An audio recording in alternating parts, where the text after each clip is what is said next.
Cool. So let's start with Khushali. Let's begin the session, and I hope everyone enjoys. So let's begin with the session. First, we have Deepika Dhruv on the list. तो hello everyone. तो ये मेरा खुशहाली का I don't remember कौन सा episode है, but पहला लाइक ऑनलाइन खुशहाली है ये। तो आज मैं अपनी लाइफ से रिलेटेड एक स्टोरी प्रेजेंट करने वाली हूँ। थोड़ा सा पोइटिक फॉर्म में है ये, तो I hope you all will like it. तो बात है ये कक्षा 11वीं की, और बाहर बारिश हो रही थी। खिड़की पे बैठे देखती बौछार बूंदों की, फिर अचानक अचानक सुनी आवाज उसकी, जैसे सुर हो कोई गीत। वो आया मेरे पास, पूछा मुझसे उसने, नाम है तुम्हारा रिया? कहा मैंने उससे, काम है तुम्हारा क्या? एक्चुअली ये एक लव स्टोरी है, मेरी लव स्टोरी है, और इसमें मैंने नाम थोड़ा बदल दिया है अपनी स्टोरी के हिसाब से। तो कहते सब स्कूल में केमिस्ट्री के नोट थे तुम्हारे अच्छे। ये कहा उसने मुझसे, चाहिए मुझे 2 हफ्ते। ये हमारे बीच पहली मुलाकात थी। नोट्स को लेके लाइक हम लोग ने पहली बार एक दूसरे से बात किया, तो ये कुछ मीटिंग जो थी हमारी कुछ खास थी, कुछ स्पेशल थी। तो मैं लाती हूँ, तुम रुको यही कहकर मैं चली ले गई। और लौटाना मुझे अ, लौटाना मुझे टाइम से, क्योंकि सबमिशन है कल। मैंने उससे कहा कि सबमिशन है मुझे देने, तो प्लीज इसे टाइम से दे देना। तो ऐसे नोट्स के बहाने कई बार आए, मैं कुछ उससे पूछती हूँ, कुछ मुझसे कहता। तो फिर एक दिन नहीं आई मैं स्कूल, तो उदास हुआ मन उसका। पूछा मेरी दोस्त से, कहाँ है रिया? बताया उसने, नहीं आएगी वो, क्योंकि डांस प्रैक्टिस फेयरवेल की कर रही है। तो उन दिनों डांस मतलब फेयरवेल की डांस प्रैक्टिस चल रही थी। तो मैं बहुत ही कम क्लासेस में जाती थी, तो ये बात उसे पता नहीं थी। तो ये बात उसने मेरे फ्रेंड से उसने पूछी। तो उसने बोला कि मैं नहीं आऊंगी क्योंकि डांस का प्रैक्टिस कर रही हूँ। तो गुस्सा उसे आया, मुझे क्यों नहीं बताया?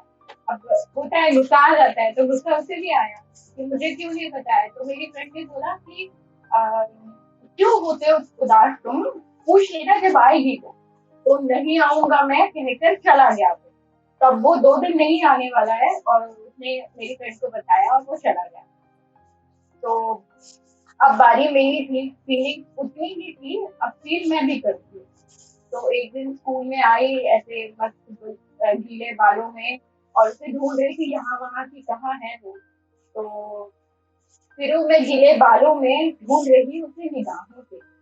फिर पीछे से धीरे से कान में उसने कहा, लगती तुम खूबसूरत और भी उन इन खुले बालों में। तो शर्माई उसे देख कर, मुस्काई उसे पाकर, मैं खुश थी। लेकिन शिकायत की मैंने ऋषु से, क्यों आए ना तुम 2 दिन से? रही उदास कितना, क्या जानो तुम 2 दिन से? तो ये हमारे बीच की पहली लड़ाई थी, या फिर यूं कहें कि यूं कहूँ कि पहली पहली बार हमने एक दूसरे को मनाया। तो ऐसे एक दूसरे के साथ लड़ाई झगड़े बहुत हुए, ऐसी बहुत सारी बातें हुई। तो एक दिन स्कूल में गिर गई सीढ़ियों से, और लगी पट्टी पैर में उसके। तो ये टेंशन मुझे कि अब कैसे करूंगी डांस फेयरवेल के दिन। तो मेरा क्लासमेट था, करण नाम है उसका। तो उसने मुझे डांट लगाया कि इतने दर्द में भी डांस करने के लिए तुझे पड़ी है। तो फिर ऐसे लड़ते झगड़ते हम लोग का स्कूल में वो दिन बीता। और जब हम स्कूल से छूटे, तो उसने हाथ पकड़ के दिया सहारा और कहा, मैं छोड़ूंगा तुझे घर तक। तो अब एक बात है, जब जेलेसी हमें खुद को होती है, तो बहुत बुरा लगता है कि मतलब हमारा लवर होता है या कोई भी बॉयफ्रेंड होता है, तो फिर देख के उसे जेलस होता है कि वो किसी और के साथ क्यों है। लेकिन जब सामने वाले को होती है, तो हमें अच्छा लगता है कि हाँ ये मेरे लिए जेलस फील कर रहा है। तो इट्स काइंड ऑफ दैट कि जब जलन हमें खुद को होती है तो बहुत बुरा लगता है, लेकिन जब दूसरे को होती है तो अच्छा लगता है। तो देखा ना गया ऋषु से, क्यों हाथ रखा है कमर तक। अब करण ने मेरा हाथ पकड़ के मुझे लेके जा रहा था, तो उससे देखा ना गया, तो वो दौड़ कर आया छुड़ाने उसका साथ। थैंक यू नहीं चाहिए कहकर हटाया उसका मैं हूँ यहाँ, क्यों ढूंढती तुम किसी और को? ऋषु हूँ तुम्हारा और तुम हो मेरी रिया। तो उसने काफी हक से मुझसे कहा कि मैं तुम्हारा ऋषु हूँ और तुम मेरी ही रिया हो। तो और आखिर प्यार हो भी गया। तो बीते कुछ महीने, अब साथ के बचे कुछ हफ्ते, अब प्यार के। कॉलेज का टाइम था, शहर बदलने का टाइम था। चला जाऊंगा मैं, अब याद मुझे करना। नहीं रहूंगा मैं, अब ख्याल अपना रखना। तो मैं फिर से उसका इंतजार करती रहती थी। तो गुजरे 10 साल। अब 10 साल गुजर गए थे, मैं अब भी उसका इंतजार कर रही थी। मैं अब भी उसे ढूंढा करती थी। ना बीते एक दिन, ना बीते अब साल तुम्हारे बिना। वो कहा तुम, जिंदगी मैं अधूरी तुम्हारे बिना। मैं मिलने लगी पुराने लोगों से, बात करने लगी पुराने दोस्तों से। तो शहर बदल गया, दिन बदल गए, कॉलेज का टाइम हुआ, कॉलेज क्लियर हुआ, 10 साल हो गए। तो उसके बाद भी मैं पुराने लोगों से, पुराने दोस्तों से बातचीत करने लगी, उसके बारे में पूछने के लिए कि वो कहाँ है। लेकिन मुझे एक भी नहीं मिला कि जो जानता है कि ऋषु किधर है। तो मैं उससे ऐसे ही बैठी थी, तो मैं उससे कहने लगी कि क्यों कोशिश ना की तुमने मुझे ढूंढने की, क्यों कोशिश ना की तुमने मुझे पाने की। पर मेरी कोशिश अब भी जारी है उसे ढूंढने की। ना तुम हो फेसबुक में, ना हो इंस्टाग्राम में। कहाँ गए तुम, भरे नैना एक ख्याल। छोटा भाई है उसका, याद ना नाम रखता। भूले भटके आखिर नंबर मिला। झूमती नाचती मैं अब फिर से हर लगाया कॉल उसको, ना उठाया। फिर से कॉल किया उसको, अब भी ना उठाया। उसने बार बार कॉल किया उसे, फिर भी ना उठाया। उदास हुई मैं, निराश हुई। खिड़की पे बैठे देखती बौछार बूंदों की। फिर अचानक अचानक सुनी आवाज फोन की। शर्माई उसे देख कर, मुस्काई फिर पाकर। पूछा मुझसे उसने, नाम है तुम्हारा क्या? मैं हैरान हुई, परेशान। कहा मैंने उससे, ऋषु मैं हूँ तुम्हारी रिया। नहीं याद तुम कौन हो, रख दिया उसने फोन। तोड़ कर दिल मेरा, पूछे मैं हूँ कौन। तो ये कहानी 10 साल से मैं जी रही थी। एक छोटी सी लव स्टोरी है, तो छोटी सी नहीं, 10 साल की लंबी लव स्टोरी है ये। तो जब मैंने उससे मिली, पहली बार फोन किया, तो वो उसने ही मुझे पहले इंट्रोड्यूस कराया था कि हाँ तुम्हारा नाम ये है। और अब जब मैंने 10 साल बाद उसे फोन किया, तो उसने मेरा नाम, वो भूल गया मेरा नाम क्या है, और मुझे पूरी तरीके से भूल गया। तो आई होप आप लोगों को ये स्टोरी अच्छी लगे। Thank you. The story बहुत दिल तोड़ने वाली है obviously, but recitation बहुत अच्छा रहा. That was a wonderful recitation. But end अच्छा होना चाहिए था. I was waiting for a good end. हाँ, बट वो स्टोरी रियल है, तो मैं उसको कुछ मतलब लाइक ड्रामेटिक वे में भी एंड नहीं कर सकती। बात तो सही, ये बात एंड सही. एंड ऐसे ही हुआ मेरा स्टोरी का भी। So there are comments coming. I'll just read. There is Sakshi telling it's very beautiful. काजल ने बोला है कि बहुत अच्छा लगा. There is संतोष saying 90% लोगों की यही प्रेम कहानी होती है. हाँ जी, बहुत सही. ये तो है. So let's move to the next. Kajal on the dais, please. तो ये कविता मैंने ना लॉकडाउन के समय ही लिखी थी. तो जब हम खा रहे थे, बस खाए ही जा रहे थे, वजन बढ़ा ही जा रहे थे, तो उसके ऊपर लिखी मैंने. आकार का विचार था काजल जायसवाल. ईश्वर की महिमा अपार है, खाके लेते हम डकार है. ईश्वर की महिमा अपार है, खाके लेते हम डकार है. फिर बढ़ जाता आकार है, फिर रोते कई बार है. और तय करते हैं 2 पूरी कम खाना इस बार है. फिर खाके और 4 पूरी लेते हम डकार है. फिर कहते हैं ईश्वर की महिमा अपार है. फिर होती चिंता हजार है. फिर होती चिंता हजार है, रोना धोना होता हर बार है. और फिर कहते हैं हम ईश्वर की महिमा अपरंपार है. अलग अलग अभिनेता से कपड़े पहनने का मन होता हर बार है. अलग अलग अभिनेता से कपड़े पहनने का मन होता हर बार है. पर मोटापे से परेशान है, वजन घटाना होता तय है. वजन घटाना होता तय है. फिर भी बदन फूलता हर बार है. फिर भी बदन फूलता हर बार है. क्या करे कहकर करते कई विचार है. और इस कश्मकश में भूलते हर बार है कि सेहत कर दी हमने खराब है, कि सेहत कर दी हमने खराब है, और दिखावे के जोश में होश खो बैठे हम हर बार है, और दिखावे के जोश में हम होश खो बैठे हर बार है।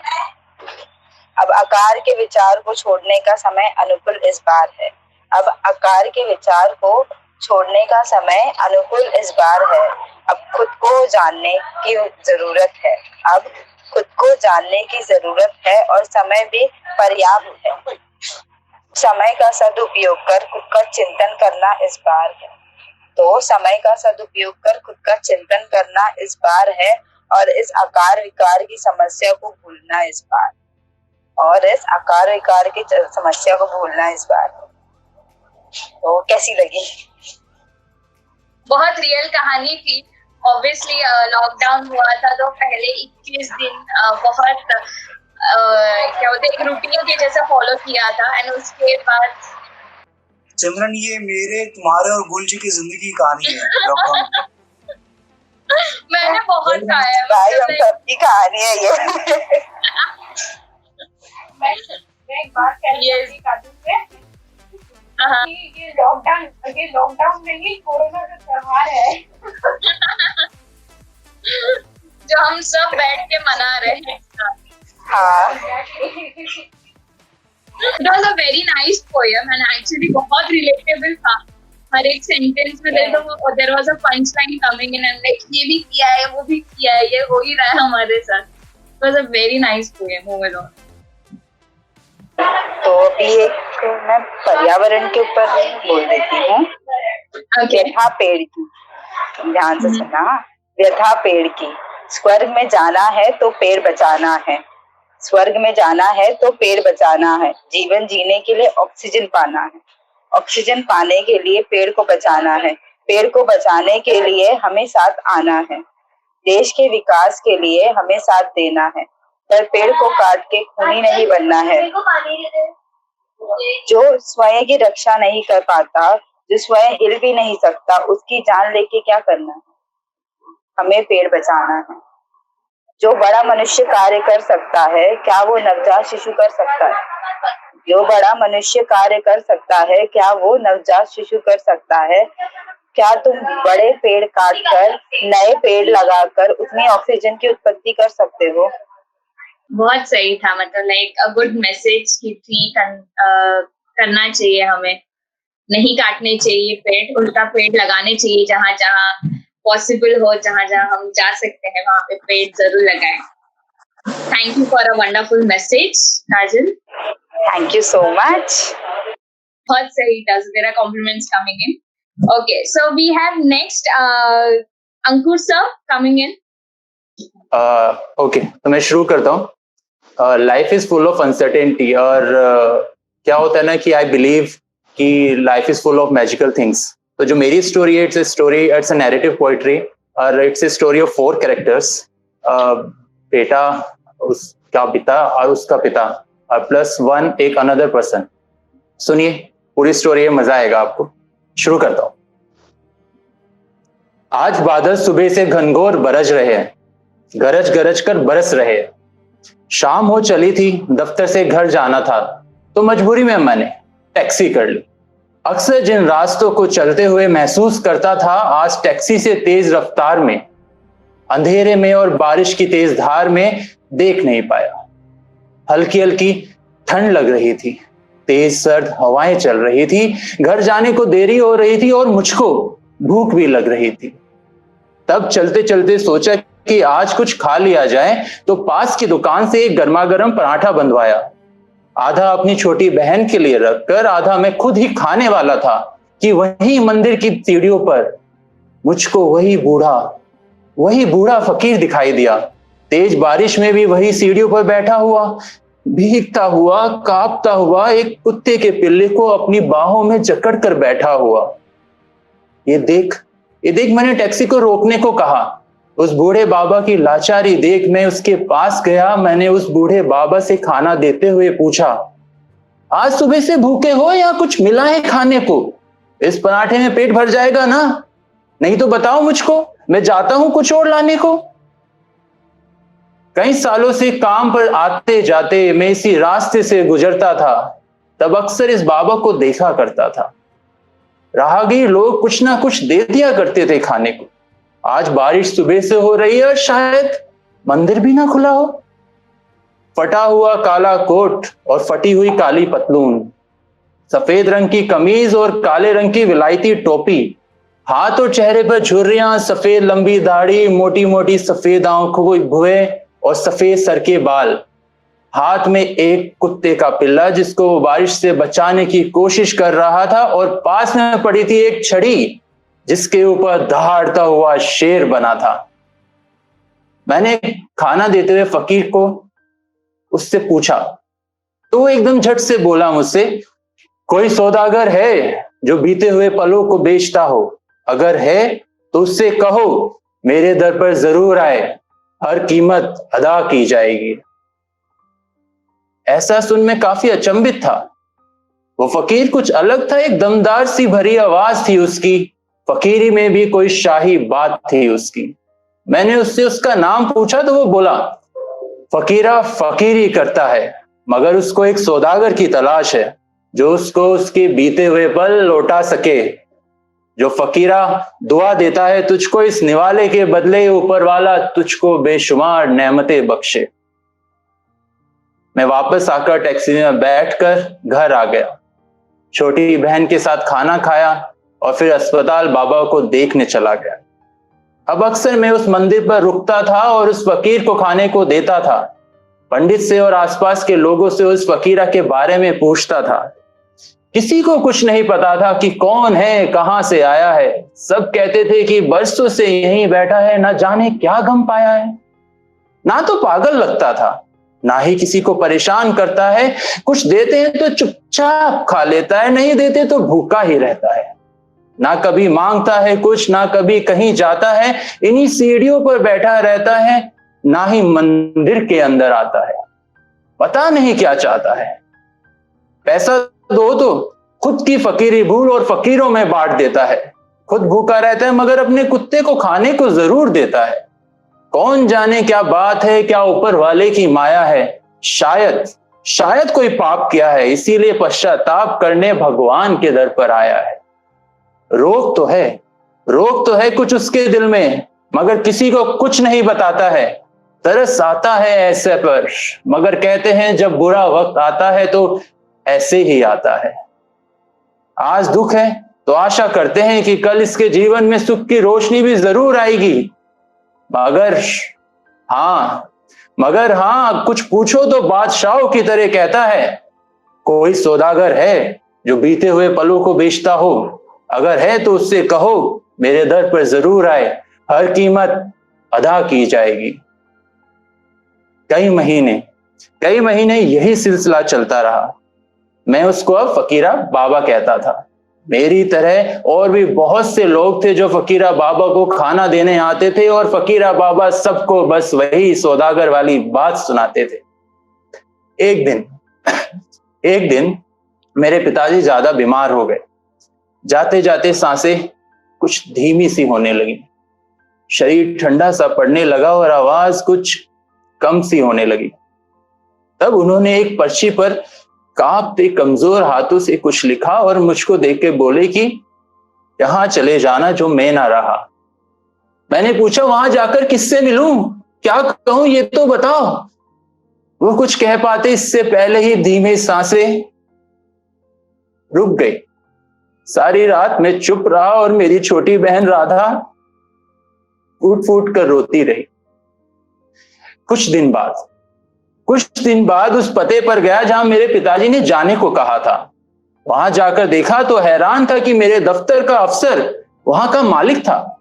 वो एक आलीशान बंगला था, दीवारों पर शेर और हिरन के सर की प्रतिमाएं टंगी थी, जमीन पर हर तरफ रंगीन मखमली कालीनें बिछी थी। मैंने अफसर को नमस्कार करके सारा किस्सा सुनाया।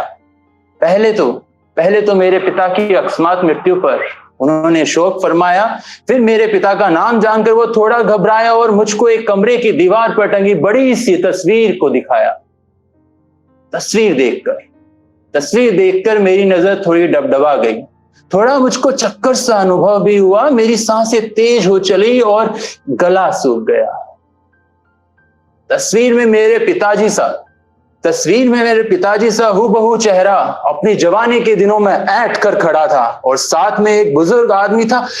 कौन था? न जाने क्यों कुछ जाना पहचाना लग रहा था।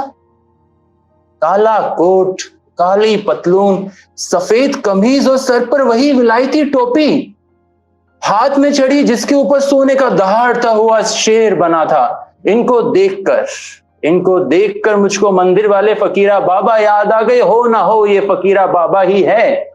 ये कहानी क्या है? दिमाग में हजार सवाल आ गए। मैं बोल पड़ा, ये तो मेरे पिताजी हैं, मगर ये साथ में कौन है अफसर जी? मेरा अफसर मुस्कुराकर बोला, ये मेरे मालिक है और तुम्हारे दादाजी, मगर ना जाने कहां है, कुछ पता नहीं। वर्षों पहले तुम्हारे पिताजी किसी दूसरी जाति की महिला से शादी कराए थे। घर लाने पर मालिक उन पर बहुत बुरा चिल्लाए थे। बारिशों का मौसम था। उस रात पानी बहुत जोरों से बरस रहा था और गुस्से में उसी रात मालिक ने दोनों को घर से निकाल दिया था। गम में कुछ दिनों बाद ही मालकिन का देहांत हो गया और धीरे धीरे मालिक का चित्त भी शांत हो गया। बड़े मालिक ने छोटे मालिक को बहुत मनाया, मगर छोटे मालिक एक बार भी नहीं माने। किसकी नजर लग गई शाही घराने को, खुदा जाने। छोटे मालिक की गरीबी देखकर बड़े मालिक रोते थे रात में, कैसा होगा मेरा बेटा, कैसी होगी मेरी बहू, पूछते थे मुझसे बात पे। फिर एक रोज न जाने छोटे मालिक बिना बताए कहां चले गए। मालिक ने बहुत खोजा मगर वो दोनों कहीं नहीं मिले। तब मालिक ने मुझको बुलाया और कहा, मैं जा रहा हूं कहीं, कहां बिल्कुल मत पूछना, ना ही मुझको ढूंढने की कोशिश करना। जब तक मैं नहीं लौटता तब तक ये लो, ये जमीन जायदाद तुम्हारे नाम कर दी है। मैं रिश्तों की खरीदारी के लिए जा रहा हूं। जो मैं या मेरा वारिस वापस आए तो तुम जानते हो कि तुम्हारी क्या जिम्मेदारी है। भरोसा है तुम पर। ढूंढो ऐसे किसी को जो मेरे बेटे बीते हुए पलों को लौटा सके। मेरे बेटे को वापस ले आओ या किसी ऐसे को जो मेरे बेटे की जगह ले सके। जो मिले तो उसको कंपनी में ऊंचे ओहदे पर रखना। मैं रोज प्रार्थना करूंगा और एक रोज तुमसे मिलने आऊंगा। तब तुम्हारी वफादारी की कीमत अदा की जाएगी और मेरे पापी और अशांत आत्मा को शांति मिल पाएगी। तब से मैं हर काबिल को अपनी कंपनी के ऊंचे ओहदे पर रखता हूं। किसी रोज तो आएंगे मालिक वापस, यही आशा करता हूं। ये सुन मैं अफसर को लेकर मंदिर तक गया। वहां जाकर फकीरा बाबा से मिला। उनके आगे मैं खाने को निवाला लेकर आया तो वो बोल उठे, कोई सौदागर है जो बीते हुए पलों को बेचता हो? अगर है तो उससे कहो कि मेरे दर पर जरूर आए, हर कीमत अदा की जाएगी। ये देख मैं और मेरा अफसर रो पड़े। मैंने अपने आंसू पोंछे और बोला, हाँ है, एक है सौदागर जो बीते हुए पल बेचता है। ये देखो मैं साथ लाया हूं, ये आपको मालिक कहता है। अगर मैं कहूं कि मैं आपका पोता हूं और आप मेरे दादा, क्या चलेंगे आप मेरे साथ मेरे घर, जहां इंतजार कर रही है आपकी राधा? राधा आपकी बेटी है, पोती है। आपका बेटा और बहू नहीं रहे, बहुत दुख सहे हैं आपने। आओ अब घर चलें। जमाने से कीमत अदा कर रहे हो दादा, अब और कोई कीमत अदा नहीं की जाएगी। ये रिश्तों की खरीदारी है, गले लगाने से पूरी हो जाएगी। Thank you. बहुत बहुत बहुत खूबसूरत थी, बहुत अच्छा नरेशन था। I could feel everything and the dialogue which came in कि कोई है सौदागर, that was amazingly put in. मुझे बहुत पसंद आया कहानी। बहुत खूबसूरत, बहुत अच्छा, amazing. It was literally amazing. बहुत अच्छा लिखा है और अदा भी बहुत अच्छा किया है। Yes. Thank you. He is a very good. बहुत बढ़िया लगा। ये मेरा फर्स्ट बहुत अच्छा मैं थोड़ा नर्वस था, फर्स्ट ओपन माइक था। बहुत अच्छी थी स्टोरी। थैंक मैं भी इंस्पायर हो रहा हूँ स्टोरी बोलने के लिए। You so much. मैं भी नर्वसनेस तो कहीं से नहीं दिख रही थी बिकॉज पता नहीं एकदम इतना खूबसूरत था एंड एक्चुअली आप वो फ्लो में चले गए थे तो I couldn't feel the nervousness at all. नहीं, मैं एक्चुअली मैं बता, मेरा फर्स्ट ओपन माइक था ना, तो थोड़ा सा शुरुआत करते वक्त मैं अंकुर जी, लड़का। एक बात कहना, हाँ जी हाँ जी, बहुत खूबसूरत कहानी थी, बहुत खूबसूरत नरेशन था, विजुलाइज कर पा रहे थे हम लोग कहानी सुनते हुए। और बस इतनी बात कहूंगा कि ऐसा लग रहा था मालगुडी डेज का कोई एपिसोड सा चल रहा है। Right I was about to say that. Thank you so much, बहुत बड़ा कॉम्प्लीमेंट है, thank you. So there is Deepika also saying it was very good, very inspiring and well narrative. Aditya ji ne kaha. Okay, so next we have Gulnar. Clear blue sky, candy floss clouds, burnished with the glow of the receding ball of fire. Shapes of joy, as if smiling with contentment, purity, and selfless desire. I wish I was at the beach, where the sea would be a different blue, with little warm waves at undisturbed pace, converging towards you. That splash of the wave around my toes as I stand still with my feet sinking away it goes, walking along the shoreline, leaving my footprints and in the water. See them sway, waiting for a wave to come, play and splash them away. No sounds of footsteps, no clutter of waters, no sound of boats. There is but one, the sound of silence. In the air it floats, the breaths of the nature, the sound of the waves, talking to the shoreline as if praying for the present to stay as the future. Thank you. It was amazing poem. बहुत अच्छा लिखा है. very nice. Imagery is very nice. Thank you. You want to perform another piece? Okay, but that's also a very short poem. Yeah, will do. Because you have time, so you can perform another piece. It's a poem on mental health, or like how we don't really show our emotions and we really feel like we are hiding them. Oh, what a beautiful day, what a beautiful start. I'm too tired by wearing a mask, sick of showing a happy face which is hidden behind the darker shades. Sinking deep into the ocean of my emotions, help me to sail the ride of my emotions in full swing of motion. Thank you. Amazing. बहुत सही लिखा है. Short, crisp and beautiful. She is good. मतलब छोटी as में बहुत अच्छा कर रही है. Lovely. हाँ. Thank you. Okay. So next we have Sakshi Dubey. So I have two pieces of poetry. The first one is in Hindi. The next one is in English. So I'm beginning with Hindi. ये जो poem है ये सारे 90s के kids की कहानी है. तो जो भी 90s में पैदा हुए हैं तो उनको ना बर्थडे पे ये महसूस जरूर करने को मिला होगा. तो ये उस बारे में कितने अच्छे थे ना वो बचपन के दिन. चलिए आज सभी 90s किड्स के बर्थडे का एक कॉमन किस्सा सुनाती हूँ. याद है वो बर्थडे वाला मंथ. आजकल तो बर्थडे पर भी इतना एक्साइटमेंट नहीं होता है जितना उस पूरे महीने में हुआ करता था. क्या ऐसा पहनूं जो लोग सालों तक याद रखें. फिर आता था जिक्र टॉफीज का. ज्यादा सोचना नहीं पड़ता था. सभी के बचपन की कॉमन टॉफी रही होगी. जी हाँ, एक्लेयर्स. कैसे बर्थडे के एक दिन पहले हम पूरा पैकेट अपने स्कूल बैग में भर लिया करते थे और साथ में होती थी एक सजी हुई बास्केट जिसमें हम पैकेट की सभी टॉफियों को बड़े करीने से सजा दिया करते थे. बर्थडे से एक रात पहले नींद तो ऐसे गायब हो जाया करती थी मानो गधे के सर से सींग. Butterflies in the stomach, full picturization कि कैसे दिखेंगे, कैसे क्लास में एंट्री लेंगे, लोगों के क्या रिएक्शंस होंगे. हाँ, सबसे बोरिंग पीरियड में टीचर से टॉफी डिस्ट्रीब्यूशन की परमिशन लेकर क्लास बंक करेंगे. और एक जरूरी बात, टॉफीज डिस्ट्रीब्यूट करने के लिए साथ कैसे ले जाएंगे?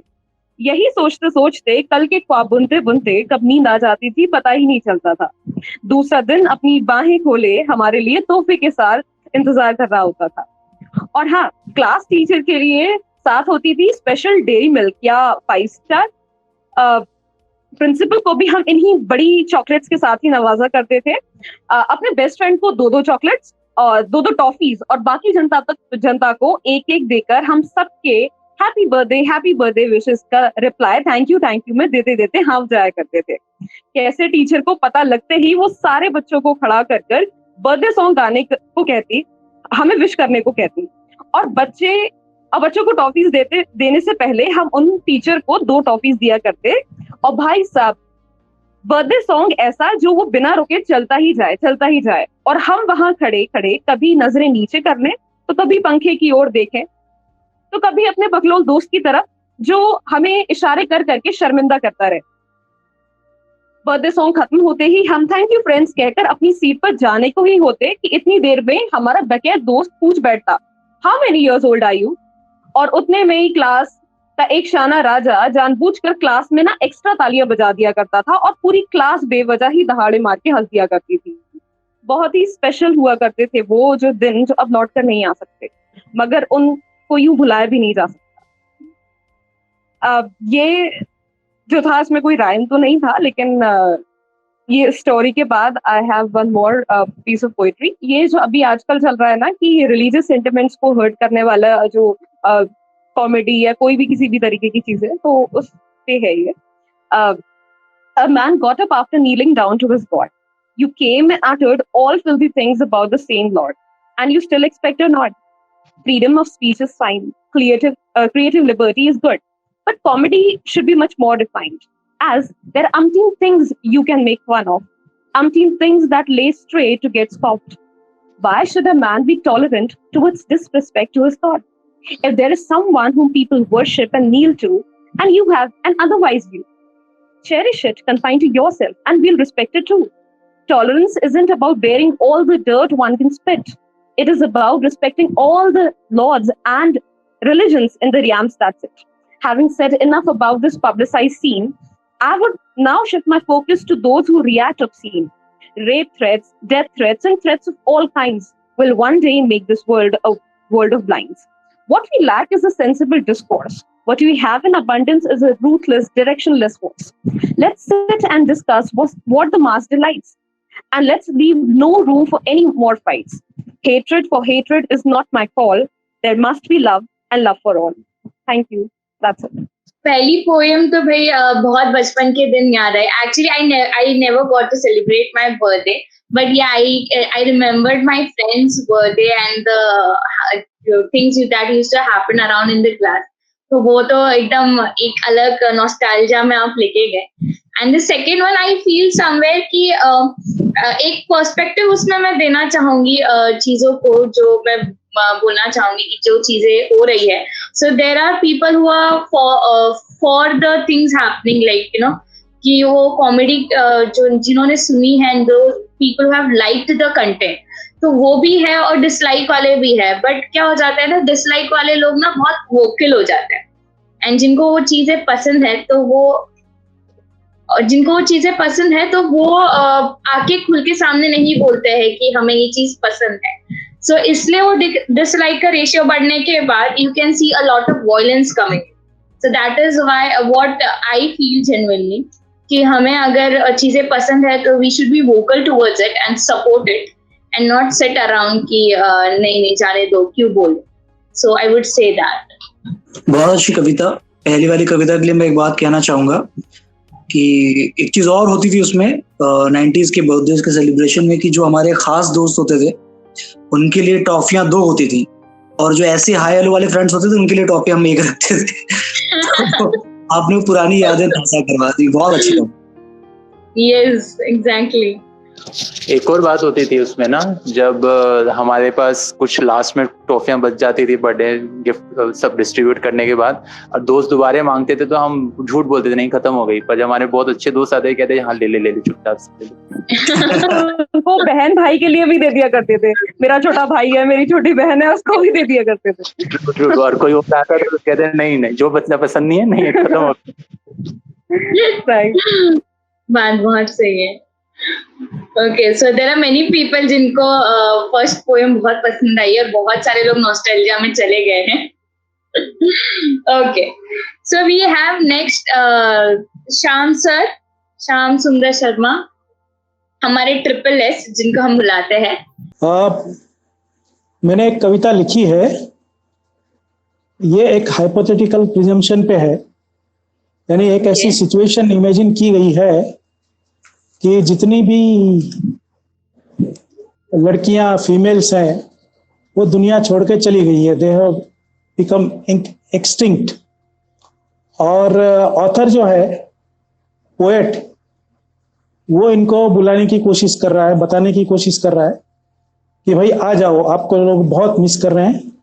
अब ये आप लोग देखिए कि कौन कैसे कैसे मिस कर रहा है, तो उससे आपको पता चलेगा कि मैं कहना क्या चाहता हूं उसके माध्यम से।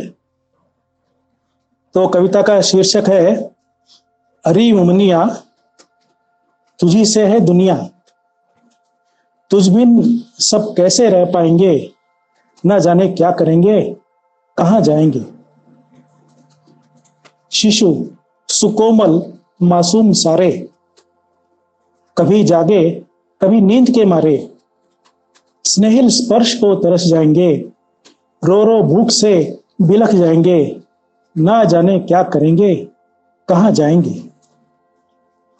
स्कूलों में पढ़ते विद्यार्थी सारे, सुबह सुबह सब नींद के मारे, तुझ बिन कैसे जग पाएंगे, टिफिन में क्या ले जाएंगे, ना जाने क्या करेंगे, कहाँ जाएंगे।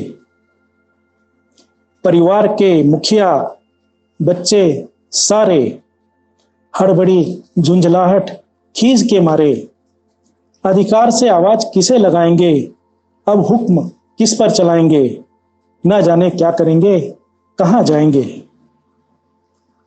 मातृभक्त संस्कारी श्रवा सारे, सबके सब भावनाओं के मारे, माँ के हाथ का पका कहाँ से पाएंगे, रात को पैर किसके दबाएंगे, न जाने क्या करेंगे, कहाँ जाएंगे।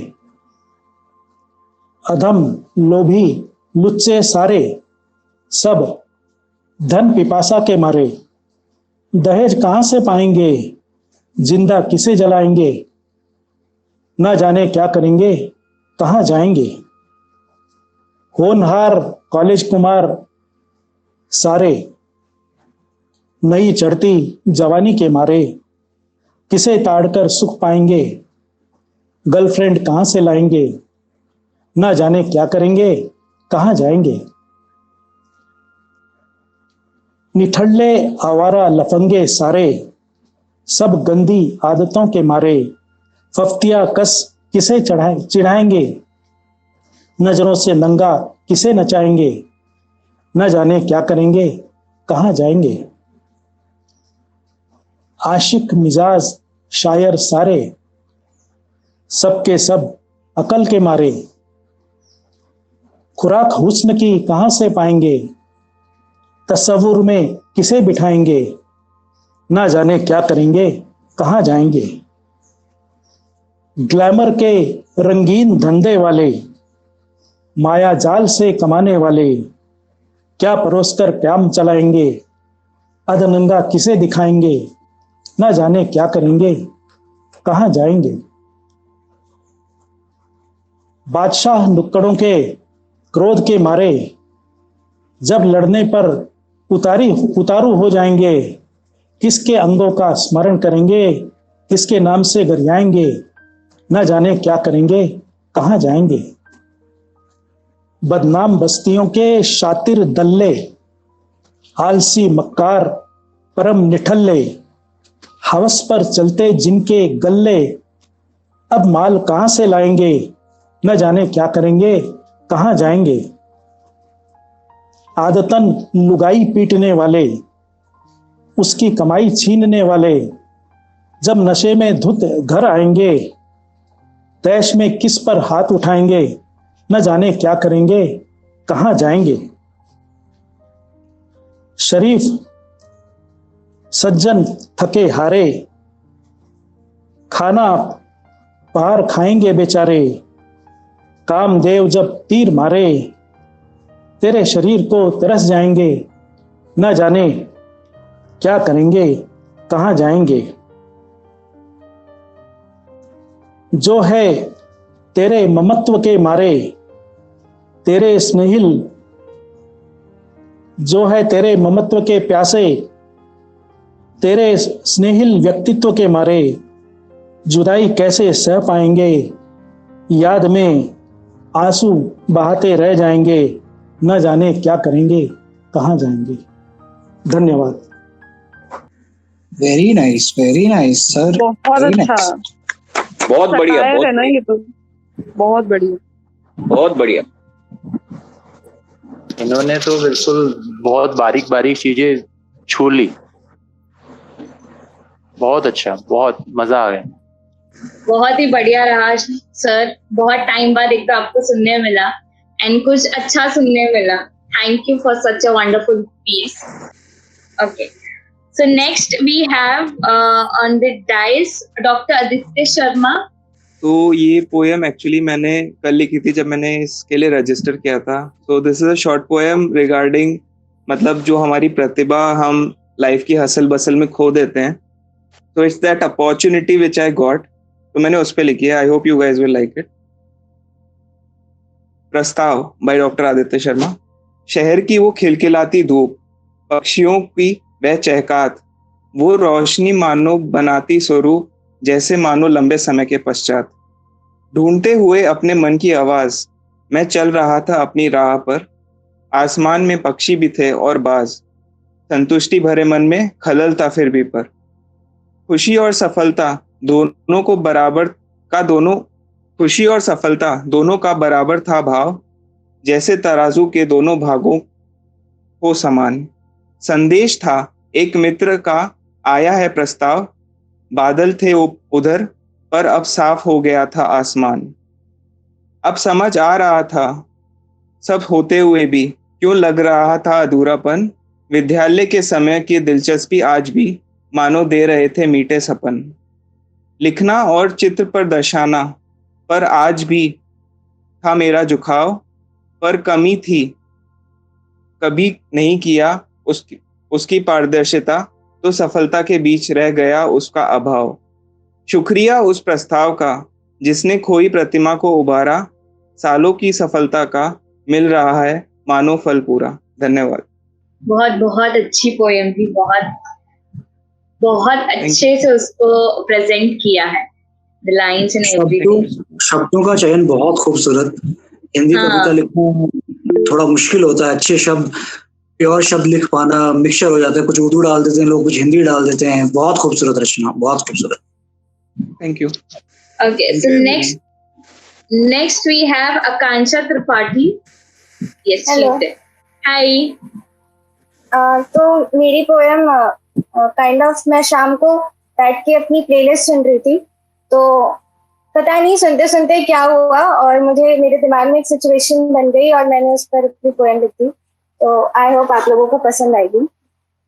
I will sing for you tonight to add more to my memories.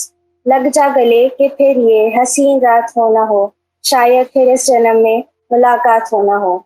For we both know this night might be the last to us, and maybe we won't see each other this way again in this lifetime. And when you will be pleading to leave, I will sing begging you to stay. आज जाने की जिद ना करो, यूं ही पहलू में बैठे रहो, आज जाने की जिद ना करो। But I'm aware, I know that no matter how much I try to stop you, the destiny won't please. So I sing last time to bid you goodbye. दो पल रुका ख्वाबों का कारवां और फिर चल दिए हम कहाँ तुम कहाँ। Once when you'll be gone, at very usual evening, when my heart will reminds of you, I will sing with the setting sun. अजीब दास्तां है ये, कहाँ शुरू कहाँ खत्म, ये मंजिलें हैं कौन सी, ना तुम समझ सके ना हम. Thinking for what we have been together and for what we have been drifted away. And on some sleepless nights when I think of you, I'll hum again, रंजिश ही सही दिल ही दुखाने के लिए आप फिर से मुझे छोड़ के जाने के लिए. Knowing that how much I will sing, you won't be able to hear it as we are far, far away from each other. And when I see you with someone else, happy, realizing that something is still with me, I will switch to, मैं जानता हूँ कि तू गैर है मगर नहीं, कभी कभी मेरे दिल में ख्याल आता है. But I'm grateful that we have at least met.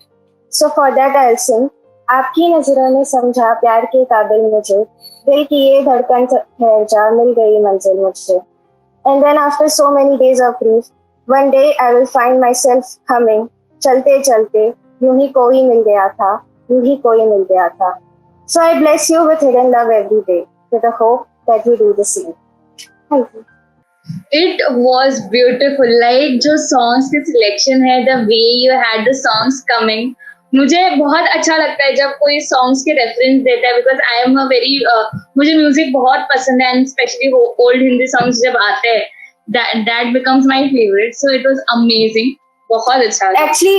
Actually मैं आपको बताऊं कि मेरे फ्रेंड्स मेरी प्लेलिस्ट पे मेरा बहुत मजाक उड़ाते हैं, बिकॉज आई एम जस्ट 16 और मेरी उम्र में मेरे एज ग्रुप में कोई भी इन गानों को पसंद नहीं करता है.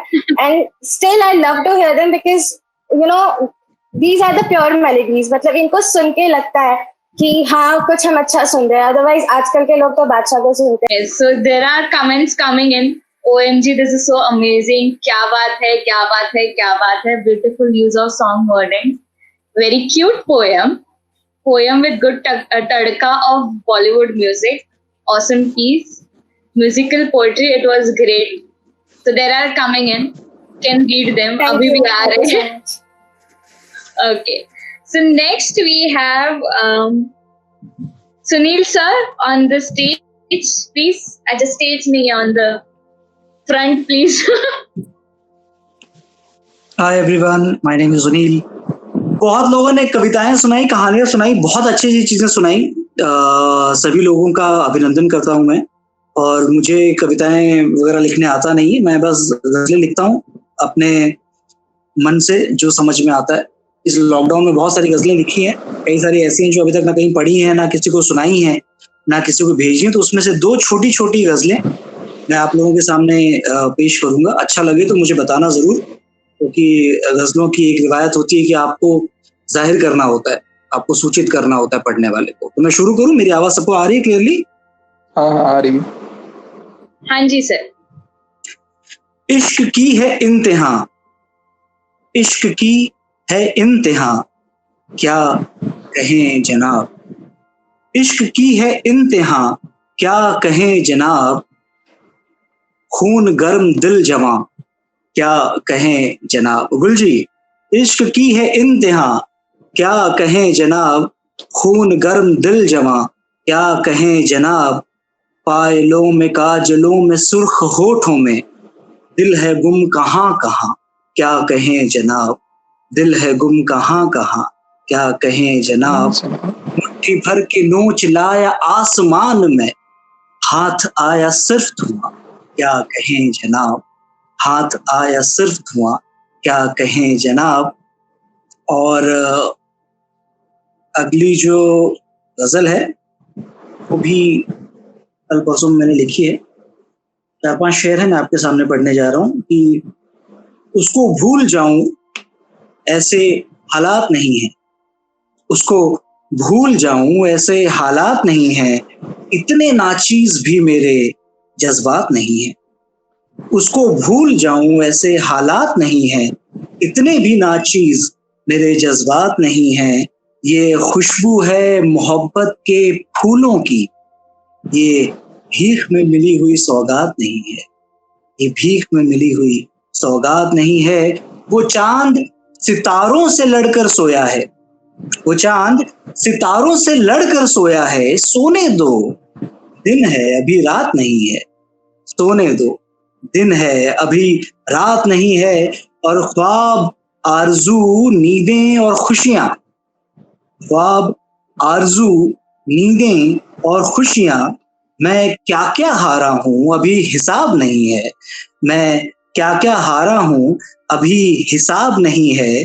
पूनम का चांद हर रोज था पहले, पूनम का चांद हर रोज था पहले, अब वीराना फलक है कोई आफताब नहीं है। अब वीराना फलक है कोई आफताब नहीं है। और ये आखिरी शेर है कि वो कहते हैं बातें औकात में रहने की। अब वीराना है फलक कोई आफताब नहीं है, वो करते हैं बातें औकात में रहने की, औकात कहने की भी जिनकी औकात नहीं है। Thank you, that's it from my and. तो सबसे पहले बहुत टाइम बहुत बढ़िया सर। पहली गजल वाकई बहुत अच्छी थी। Thank you so much. बहुत मजा आया सुन के सुनील भाई, बहुत अच्छा लगा। Thank you sir. सुनील भाई, हम तो आपके फैन हैं और हम मैं आगे भी- उससे मैं भी भी- बड़े सर। नहीं, काफी इवन यहाँ पे भी कमेंट्स में भी बहुत, मतलब आप जैसे बोल रहे थे, कमेंट्स फर्स्ट गजल से ही शुरू हो चुकी थी कि बहुत खूब है, बहुत मजा आ रहा है करके। बहुत एक तो बहुत टाइम बाद सुना है, so it was amazing again to listen to you. अब जब भी आते हैं एक पावरफुल परफॉर्मेंस देके जाते हैं अपना। सो नेक्स्ट वी हैव गौरव सिन्हा। चलिए सीधा सीधा आता हूँ गजलों पे। जरूर। एक मतलब और एक शेर देखिएगा कि जाने क्या सोच की है नादानी मैंने, कि आसमान में देखा कुछ आसमानी मैंने।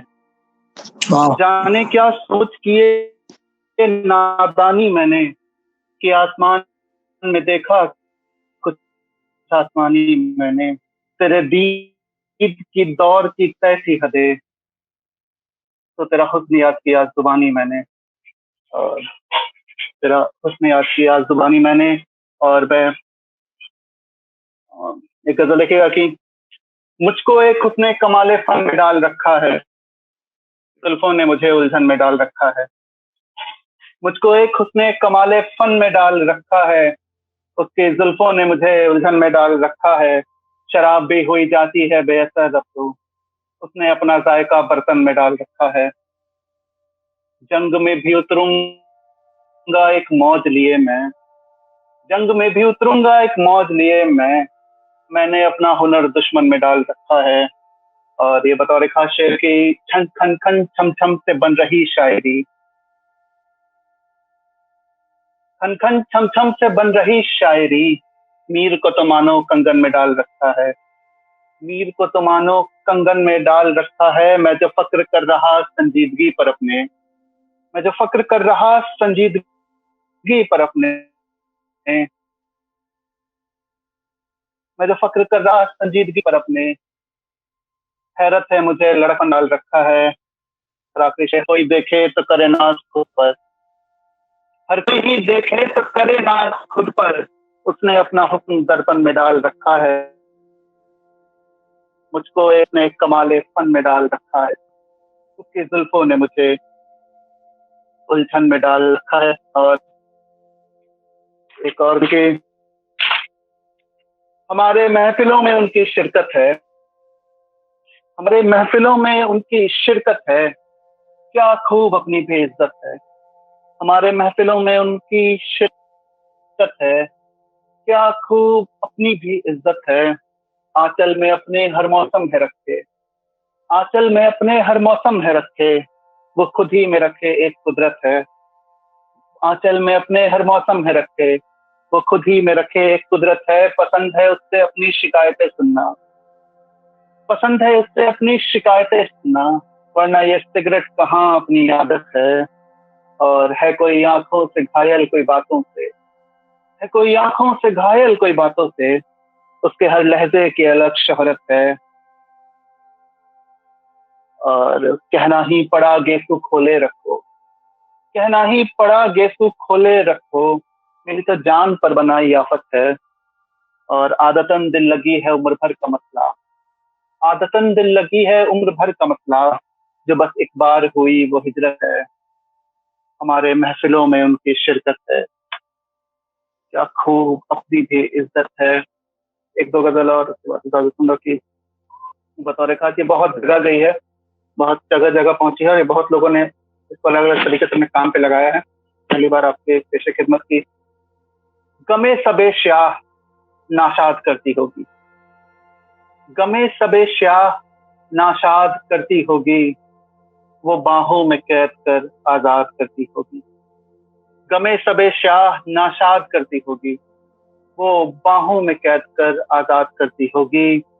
सादगी के तीर खुद इज्जत पे जाते हैं, सादगी के तीर खुद इज्जत पे जाते हैं, शहरे गुरूर हुस्न बर्बाद करती होगी, शहरे गुरूर हुस्न बर्बाद करती होगी। वसीहतनामे की परवाह खाक ना करे, वसीहतनामे की परवाह खाक ना करे, वो फलक को देख जायदाद करती होगी, और वो फलक को देख जायदाद करती होगी। संजीदगी में वो कहर ढाने वाली, संजीदगी में वो कहर ढाने वाली, दिलकशी में तो फसाद करती होगी। आशिक के अनाई को गले लगाकर पिंदारे मोहब्बत गमशाद करती होगी, आशिक के अनाई को गले लगाकर पिंदारे मोहब्बत गमशाद करती होगी। संजीदगी में वो कहर ढाने वाली, दिलकशी में तो फसाद करती होगी। आखिरी शेर की जिस्म के नक्काशी से बिस्मिल करके, जिस्म के नक्काशी से बिस्मिल करके, वो शिरीन कितनों को फरहाद करती होगी।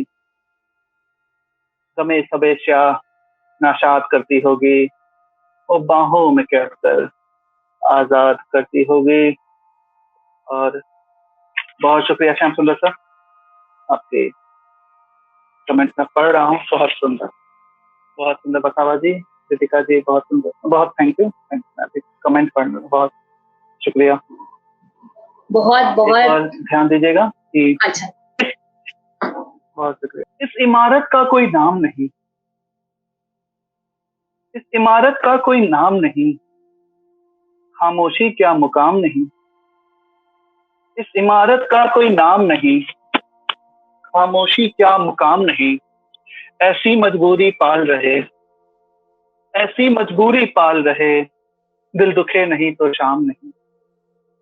ऐसी मजबूरी पाल रहे, दिल दुखे नहीं तो शाम नहीं।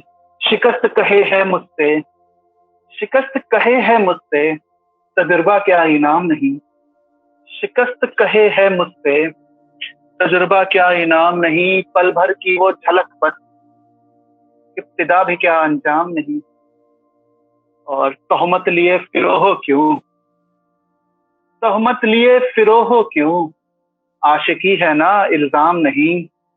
और शहर तेरा यूं रखे मुझे, शहर तेरा यूं रखे मुझे, बदनाम होकर बदनाम नहीं।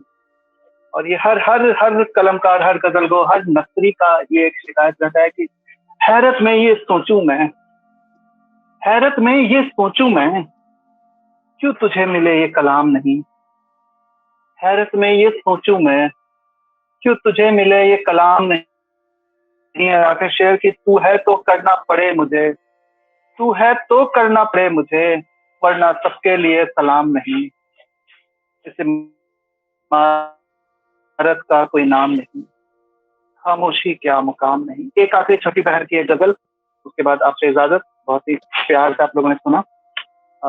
ये मैं जहां भी मुशायरे में जाता हूँ, चाहे जहां भी मैं जहां गया, ये कलाम से ही अपनी प्रस्तुति को अंजाम देता हूँ कि जहन में रोज तैयारी रहेगी, जहन में रोज तैयारी रहेगी, इश्क हर दौर में जारी रहेगी। दरबारे दिल के अपने मिजाज हैं, दरबारे दिल के अपने मिजाज हैं, कभी इबारत कभी दिलदारी रहेगी। दरबारे दिल के अपने मिजाज हैं, कभी इबादत कभी दिलदारी रहेगी। तू पास रहे और दिल संभालूं, तू पास रहे और दिल संभालूं, क्या मुश्किल जिम्मेदारी रहेगी। तू पास रहे और दिल संभालूं, क्या मुश्किल जिम्मेदारी रहेगी। सुना यारों से पूछा है हाल मेरा, सुना यारों से पूछा है हाल मेरा, अबे कुछ दिन तो खुशखुमारी रहेगी। सुना यारों से पूछा है हाल मेरा, अभी कुछ दिन तो खुशकुमारी रहेगी, तू अपना माने तो सब नकते उठाऊं, बस अपना कहोगे तो अदाकारी रहेगी, जहन में रोज तैयारी रहेगी, इश्क हर दौर में जारी रहेगी। बहुत शुक्रिया आप सभी का, बहुत प्यार से सुना आपने। मैं अपनी बंद करता हूँ यहाँ पे। अमेजिंग अमेजिंग, बहुत अच्छा बहुत अच्छा। गौरव सिन्हा जी, आप ही के लिए आपका शेर कि तू है तो तेरे लिए करता हूं मैं, सबके लिए ये सलामी नहीं, इस तरह की आपने ghazal. Salute to you man. बहुत सुंदर, बहुत थैंक यू दिल को छूने वाली बात है। बहुत बढ़िया लगा, बहुत ही बढ़िया, बहुत बढ़िया। Okay, so next we have Gul sir. आज मेरा दिल कर रहा है कि एक 5 मिनट की छोटी सी कहानी सुनाऊं, with your permission. Yes, of course. तो एक्चुअली क्या है, ये थोड़ी सीरियस कहानी है, मैंने थोड़ा सीरियस भी लिखने का ट्राई किया है। तो कहानी का टाइटल है डेस्टिनेशन वेडिंग। पिछले दिनों गोवा में एक डेस्टिनेशन वेडिंग में गया था।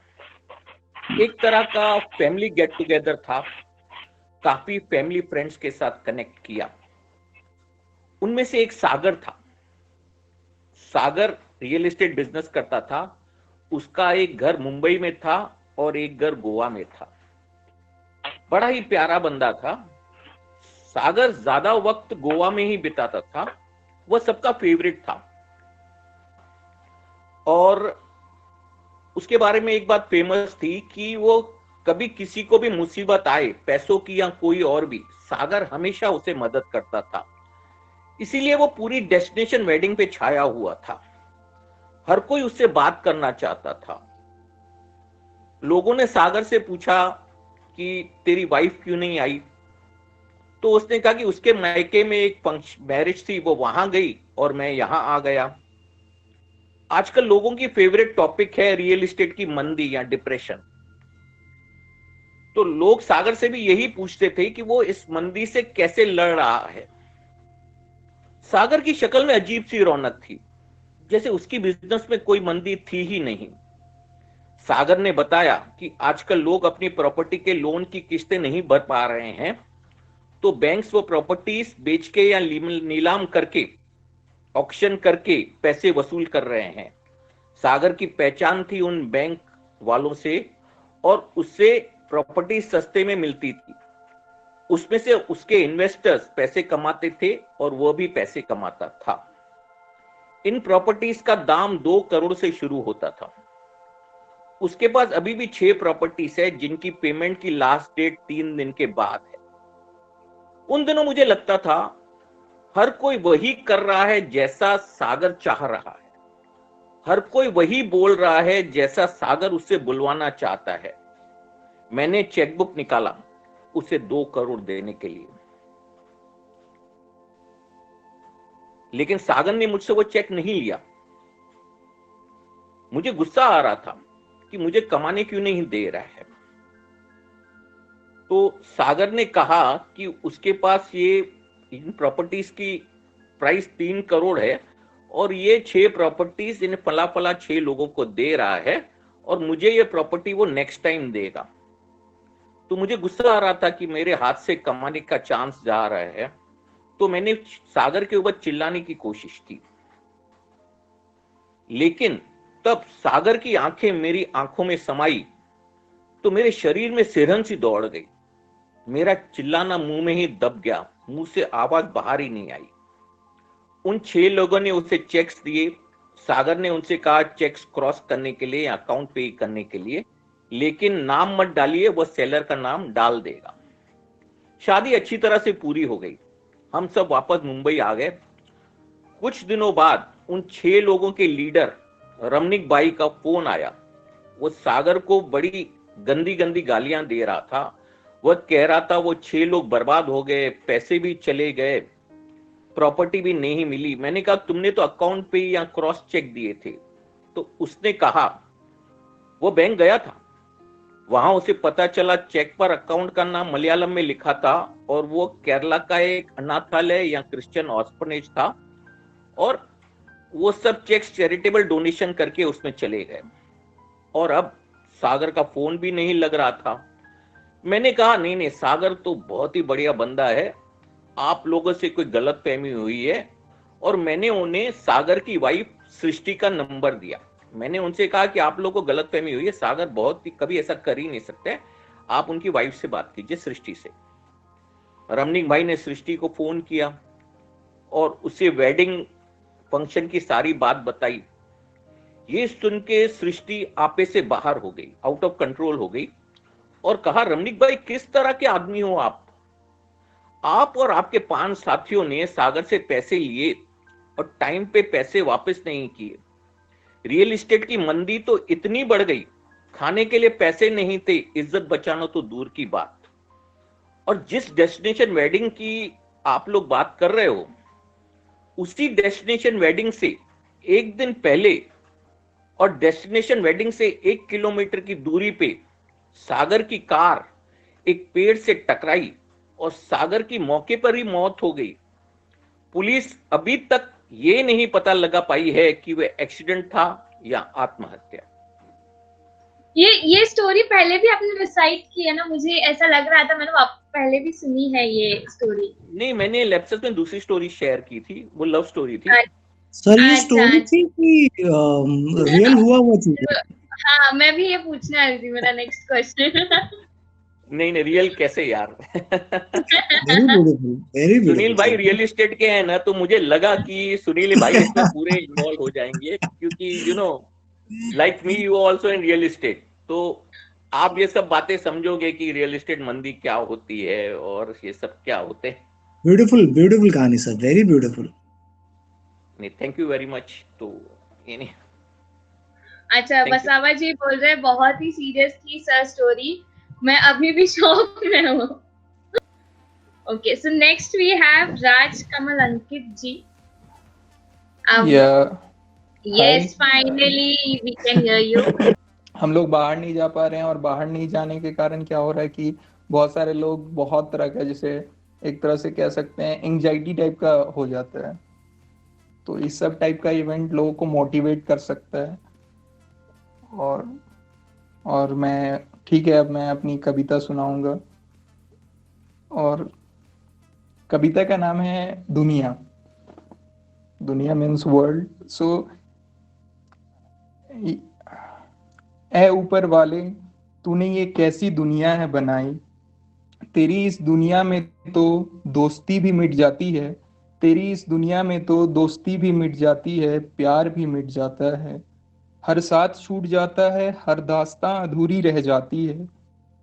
इस सब के बाद भी अगर कोई साथ देता है, वो है आंसू जो हमें नहीं चाहिए, फिर भी वो साथ छोड़ के नहीं जाता है। बाकी तो तेरी इस दुनिया में सब कुछ छूट जाता है, बाकी तो तेरी इस दुनिया में सब कुछ छूट जाता है। बस इतना ही है, और अगर और टाइम है तो एक और कविता मैं सुना सकता हूँ। जी जी बिल्कुल सुनाइए। स्वागत है। सो ये कविता ऑलरेडी एक पब्लिशर से पब्लिश्ड हो चुकी है। ये कविता है कल्पनाओं की उड़ान। ये थोड़ा स्टोरी टाइप का है, आई गेस लव स्टोरी ही है, जिसमें 3 कैरेक्टर हैं, और तीनों कैरेक्टर जो है, जिसमें 2 सिबलिंग हैं, 2 बहनें हैं, और बाकी एक बंदा है। अब ये बंदा कौन है पता नहीं। सो इमेजिनरी स्टोरी है, इसका रियल लाइफ से कोई मतलब नहीं है इसका। यह मेरी कल्पनाओं की उड़ान से परे था, यह मेरी कल्पनाओं की उड़ान से परे था, तुम हाथों में गुलाब लिए मेरे घर आए। लड़की बोल रही है, यह मेरी कल्पनाओं की उड़ान से परे था, मैं अचंभित थी और एकटक तुम्हें देख रही थी। मतलब ये सीन इस टाइप का है कि गेट के सामने मतलब कोई घर में इंटर कर रहा है, लड़की देख रही है और उसको थोड़ा आश्चर्य होता है कि गुलाब का फूल लेके कोई कैसे आया है। तो मैं अचंभित थी और एकटक तुम्हें देख रही थी, मैं तुम्हें देख रही थी, तुम मुझे देख रहे थे, मैं मुस्कुरा रही थी, तुम मुस्कुरा रहे थे, तभी दरवाजा खुलता है। तो ये सब जब हो रहा होता है तभी दरवाजा खुलता है, मेरी बहन बाहर आती है, तुम उसे देखकर उसकी तरफ बढ़ जाते हो, तुम अपनी घुटनों पे झुककर उसकी तरफ फूल बढ़ाते हो, तुम उससे अपने प्यार का इकरार करते हो। वो गुलाब हाथ में लेती है और जमीन पर फेंक देती है। तुम्हारी आंखें नम थी, मेरी आंखें नम थी, तुम उठकर मेरे घर से चल दिए। तुमने मुड़ के ना देखा, मैं तुम्हें देख रही थी, मैं तुम्हें देख रही थी। That's all. बस इतना ही है। काफी सही, it was a love triangle basically पूरा। या काफी सही, काफी सही। बहुत बहुत अच्छा लिखा है आपने। Thank you. बहुत बढ़िया, बहुत बढ़िया। Thank you. हाँ, बसावा जी ने भी कहा है बहुत बढ़िया राज जी। थैंक्स। बहुत अच्छा लिखा है जी, काफी अच्छा लिखते हो। Thanks. Okay, so next we have Basawa ji. Hello. Yes. बहुत सारे लोग बहुत कुछ बोल चुके हैं, पता नहीं, मेरे को लगता नहीं है, मेरे को कॉन्फिडेंस थोड़ा डावाडोल हो रहा है। अरे But कोई बात बहुत नहीं, सब अच्छा अपने लगा। ही लोग हैं। हाँ बिल्कुल बिल्कुल।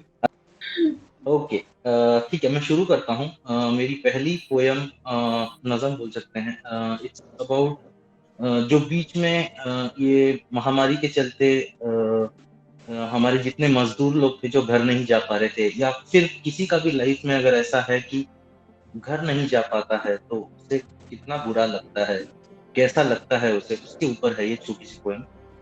तो इसका नाम है हिजरत। पोएम का नाम है हिजरत। तो शुरू करता हूँ। हिजरत है बाशिंदों की, कुछ चुनिंदों की, जिनके ढह गए हैं घोंसले, कुछ ऐसे परिंदों की। शोहरत नहीं बस रोजी चाहिए दो वक्त की, न सल्तनत की भूख है इन्हें, न आरजू किसी तख्त की। जिनके नाम नहीं सुने होंगे, पर तेरी इमारतों की बुनियाद पे निशान उनके हाथों के बने हों। जैसा बिल्डिंग में बनाते वक्त वो लोग का हाथ पैर का छाप रह जाता है ना, वैसा कुछ। वो छत ढूंढ रहे हैं अब, जो छत तेरी बना के गए हैं, जिनका चादर अब आसमां है। हिजरत है बंजारों की, कुछ लाचारों की, किस्मत से बहुत है फासले, कुछ ऐसे बेचारों की। खैरात नहीं बस अपना मुआवजा मांगते हैं, सुस्त नहीं मेहनत की ये कदर जानते, जिन्हें कल की कोई फिक्र नहीं, जो बस आज पे भरोसा करते हैं। शुक्राना छोड़ो उनका आज कोई जिक्र नहीं, मंजिल ढूंढ रहे हैं अब, जो सड़क तेरी बिछा के गए, रहबर जिनका रास्ता है। हिजरत है नवाजों की, कुछ जाबाजों की, जिनके जिंदा है हौसले, कुछ ऐसे आवाजों की। तो ये थी मेरी पहली पोएम, इसका नाम है हिजरत। ये उन्हीं के लिए लिखी गई थी। उनकी आवाजों को कोई मतलब शह देने वाला नहीं था, बहुत मुश्किल था उनके लिए।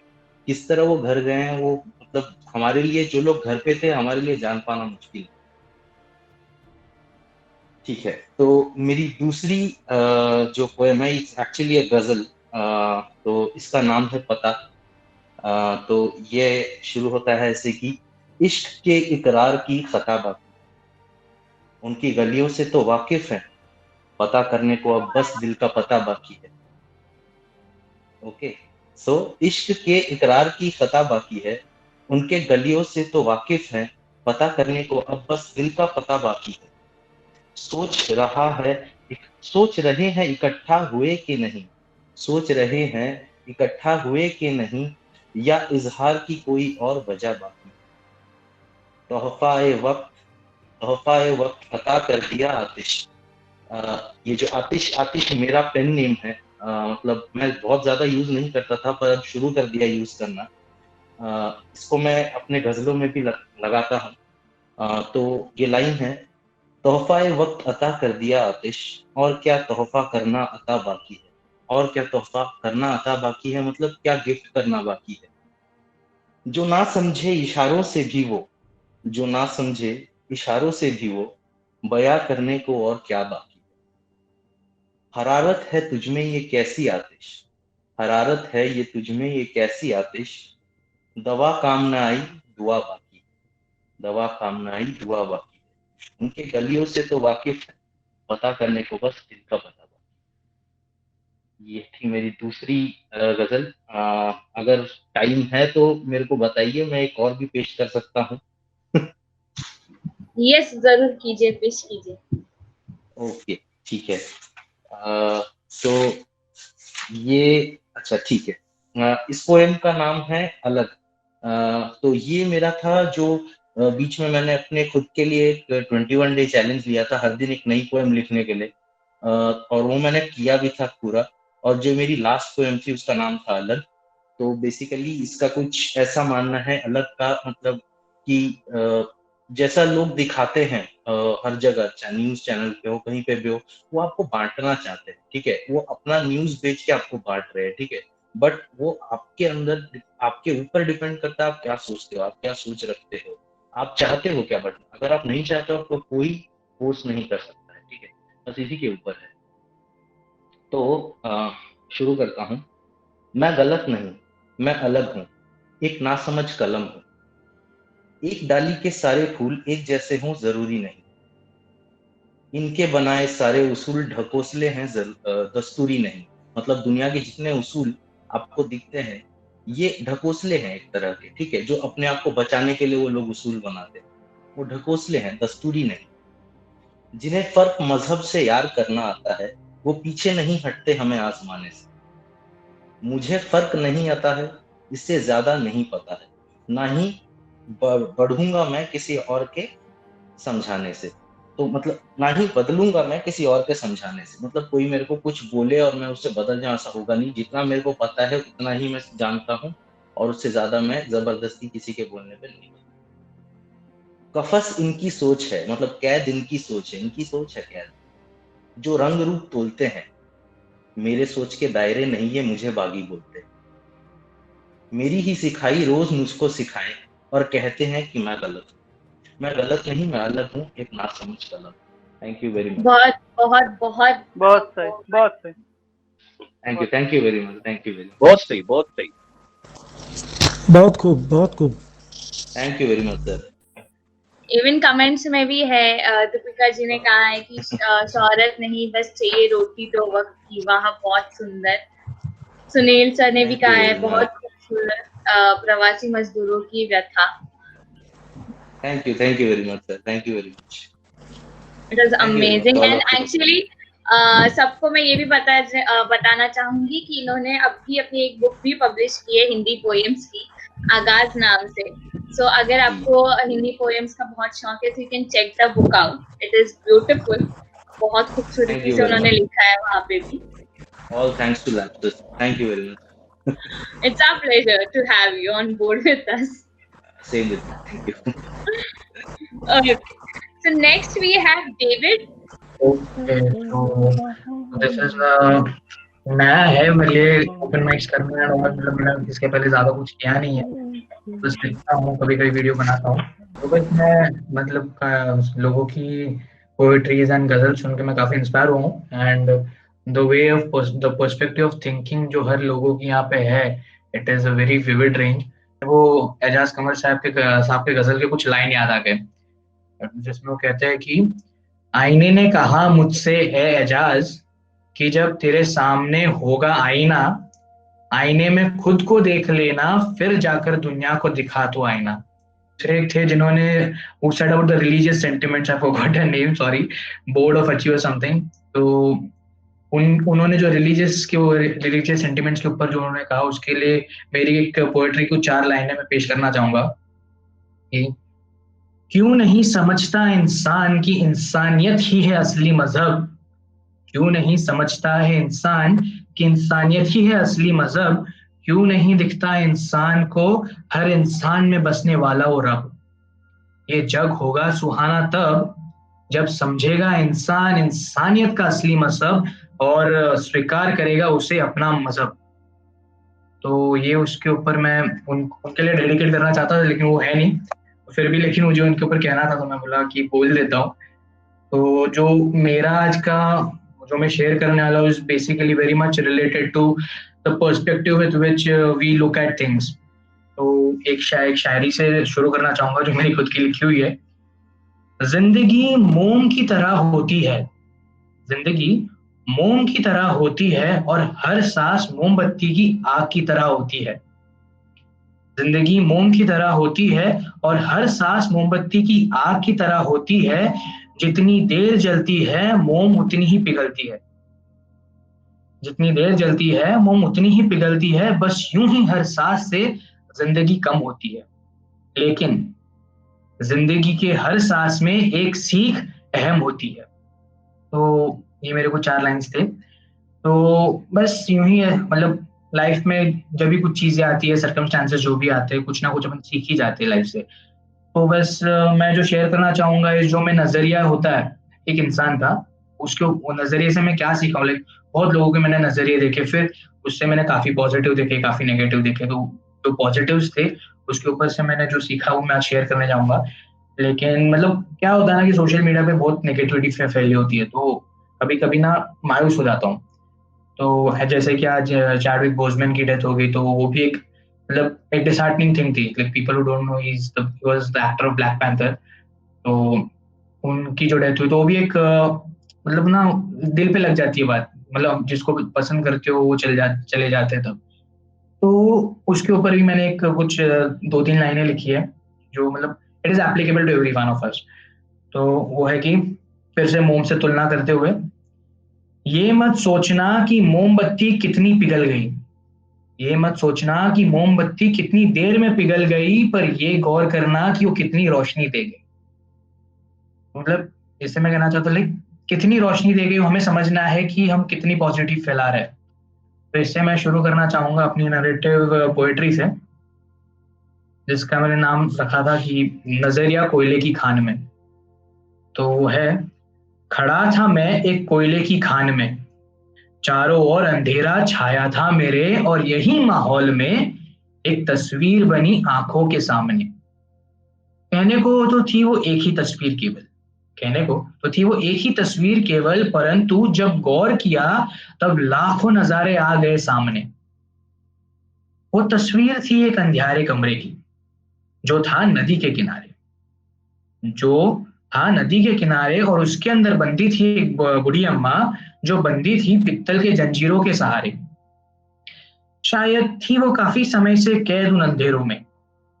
हिम्मती थी वो, शायद तभी जीवित थी वो कैद होकर भी उन जंजीरों में।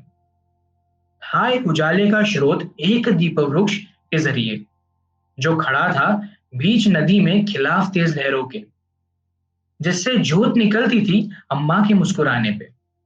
गौर से देखा जब मैंने अम्मा का चेहरा, तब देखे मैंने अश्रु अम्मा के पलकों में, मगर पहली नजर में देख न पाया मैं वो धुंधली मुस्कुराहट अम्मा की लबों पे। देखते ही देखते कर लिया प्रवेश मैंने भी उसी चित्र में। पूछा मैंने, ओरी अम्मा कर दूं क्या तुझे आजाद, तोड़िए जंजीरें। तो हंसकर बोली अम्मा मुझसे, नादान है तू राजा, समझा नहीं है तू मतलब इन जंजीरों का।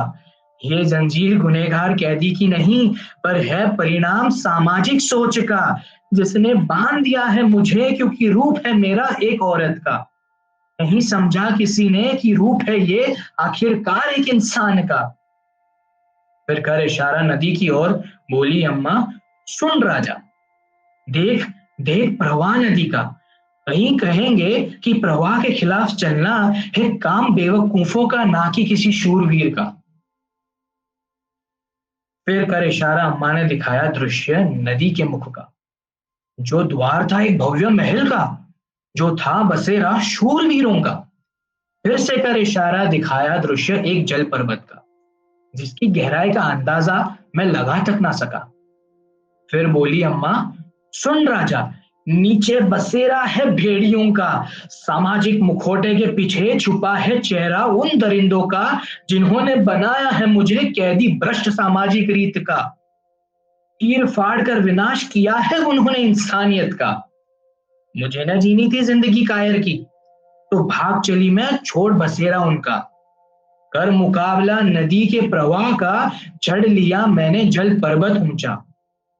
चाहे बोझ था मुझ पे इन जंजीरों का, चुना मैंने जीवन शूरवीरों का। आज देता मुझे वो दीप वृक्ष नदी का, जिसका ज्योत मुझे राह दिखाता, मन में हिम्मत दे जाता और मेरे चेहरे पे मुस्कुराहट फैलाता। इन जंजीरों का साथ तो 80 वर्ष से है अब। आजादी मिलेगी तब, शूरवीरों के महल पहुंचूंगी जब, और मैं भी कहलाऊंगी एक शूर वीरांगना तब। मत होना जिंदगी से निराश है राजा, बन आज तू एक दीपक वृक्ष सा, कर विनाश तू उस भक्षक का जो बना है दुश्मन आज इंसानियत का। अम्मा से आखिरी बात हुई, फिर तस्वीर आंखों से ओझल हुई। खड़ा था मैं उसी कोयले की खान में, पर इस बार जब नजर खुली तब आया समझ में, देखकर जोत की खड़ा न था मैं सिर्फ किसी कोयले की खान में, पर खड़ा था मैं एक हीरे की खान में। बस नजरिए की बात थी, बस नजरिए की बात थी। तो ये कुछ मेरी ओर से था, तो अगर आपको अच्छा लगा हो।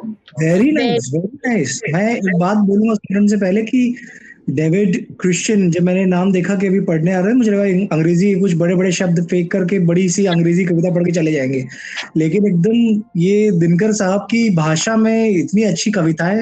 Hats off man, hats off, very nice. Thank you so much sir. बहुत मतलब लिखा भी बहुत खूबसूरत है और उसको प्रेजेंट भी बहुत अच्छे से किया है। Every word we could feel it. English में गूज़बम्प्स भी आ गए थे एक दो लाइंस में, and it was really very touching. Vasava ji बोल रहे बहुत खूब नजरिया। दीपिका जी बोल रही बहुत अच्छा लगा आपको सुनकर। It was an amazing poetry. Thank you so much for the appreciation. Next we have, and that's the final, Santosh sir. Yes, he's Good there. evening. Good evening. तो मेरे पास 2 कविताएं हैं सुनाने के लिए। अगर आप उन लोगों से पहली बर्दाश्त हो जाए तो फिर मैं दूसरी अर्ज करूंगा। जी जी। तो जो हमारी पहली कविता है, उस कविता का शीर्षक है वो भूला हुआ अध्याय। कविता का शीर्षक है वो भूला हुआ अध्याय। ठीक है, तो कविता कुछ इस प्रकार है। वो भूला हुआ अध्याय जो कहीं सिमटा पड़ा है वक्त के गलियारे में, जिसे न छुआ कागज कलम ने, न किसी ने उसे आवाज। वो भूला हुआ अध्याय जो किसी की चाह नहीं, जिसकी किसी को परवाह नहीं। वो भूला हुआ अध्याय जिसे कोई सुनना नहीं चाहता, भावनाओं के समंदर से जिसे कोई चुनना नहीं चाहता। वो भूला हुआ अध्याय। उस भूले हुए अध्याय में बसते हैं वो लोग कहीं जो कभी ना दर्ज हुए युद्ध के व्याख्यानों में, न कवि की कल्पना में, न गायक के तरानों में। वो भूला हुआ अध्याय। वो भूला हुआ अध्याय पुकारता है आज कि भीड़ में चितरा हुआ सा एक तिनका मैं भी हूं, खून के इन आंसुओं का एक कतरा मैं भी।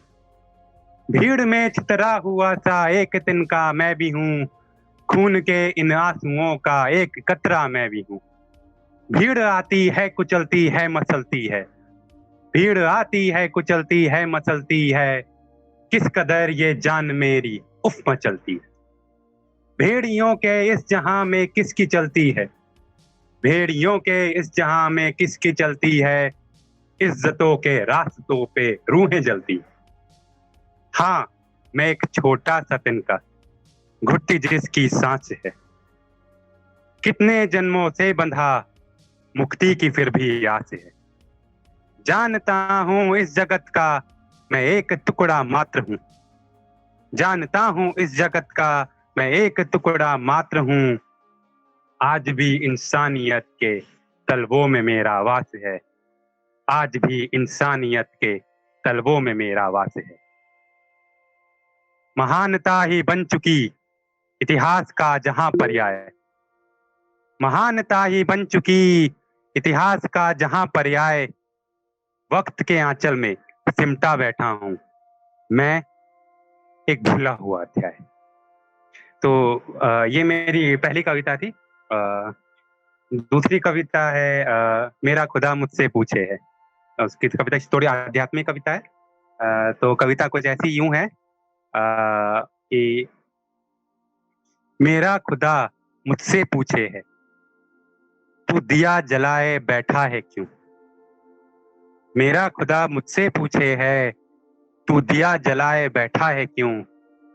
मैं कहता हूँ ऐ खुदा ये दिया नहीं मेरी आंखों की चमक है।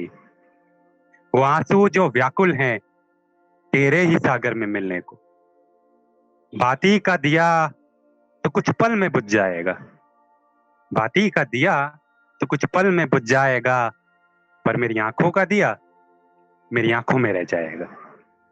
मेरा खुदा मुझसे पूछे, मेरा खुदा मुझसे पूछे है तू सर झुकाए बैठा है क्यों? मेरा खुदा मुझसे पूछे है तू सर झुकाए बैठा है क्यों? मैं कहता हूँ ऐ खुदा बहुत खोजा तुझको आसमान में, अब इस धरती में मिट्टी में तुझको खोज रहा हूं मैं। ना मिला मुझे तू सर उठाकर, ना मिला मुझे तू सर उठाकर, अब सर झुकाकर खोज रहा हूं मैं। मेरा खुदा मुझसे पूछे, मेरा खुदा मुझसे पूछे है तू मंदिर में फूल चढ़ाता है क्यों? मेरा खुदा मुझसे पूछे है तू मंदिर में फूल चढ़ाता है क्यों? मैं कहता हूँ ऐ खुदा ये फूलों की खुशबू नहीं मेरी कविता की सुगंध है, जिसके हर एक लफ्ज पर तेरा ही नाम लिखा है। फूलों की खुशबू तो कुछ पल में मिट जाएगी, फूलों की खुशबू तो कुछ पल में मिट जाएगी, मेरी कविता की खुशबू शायद तेरे भीतर तक आएगी। मेरा खुदा मुझसे पूछे, मेरा खुदा मुझसे पूछे है तू मुझको ही पाना चाहता है क्यों? मेरा खुदा मुझसे पूछे है तू मुझको ही पाना चाहता है क्यों?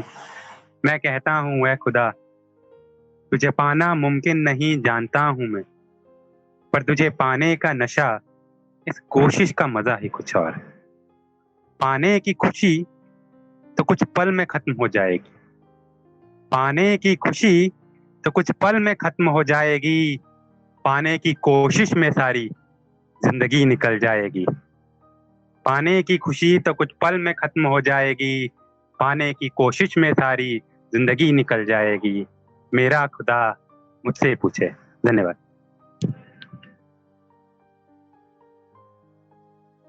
बहुत बहुत बहुत खूबसूरत थी। लाइक दोनों कविता बहुत अच्छी थी। हमें बिल्कुल मतलब मजा आ गया सुनने के लिए। ऐसा नहीं था कि हमें आपको बेयर करना पड़ा। बहुत अच्छी कविता थी।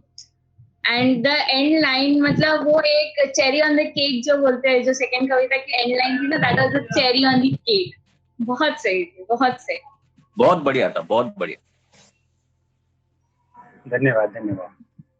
बहुत बढ़िया संतोषी, बहुत बढ़िया, धन्यवाद। सुनील सर ने भी लिखा है amazing, mind blowing, beautiful writing. वो भी आपको कॉम्प्लीमेंट कर रहे हैं। काजल लाइक वाओ, बड़ी बड़ी आंखों के साथ। बहुत बहुत मजा आया आपको सुनकर।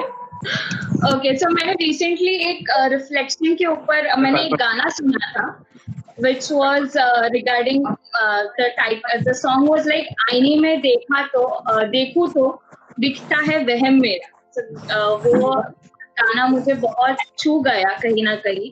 So I wrote a poem which is in English. The title is Reflection. My reflection at age 6 was happy and enthusiastic, dressed in bright colors with a cheerful smile. My reflection at age 9 felt unpleasing touch, tried hard to resist, but the cries went in vain. My reflection at age 12 was unhappy and hated life, hated herself because of how fat she was. My reflection at age 15 became a little happier, but only a little, because she was still fat. My reflection at age 19 kind of accepts herself, only kind of, because she will always be fat. My reflection at age 21 isn't perfect, not for the society and not for everyone.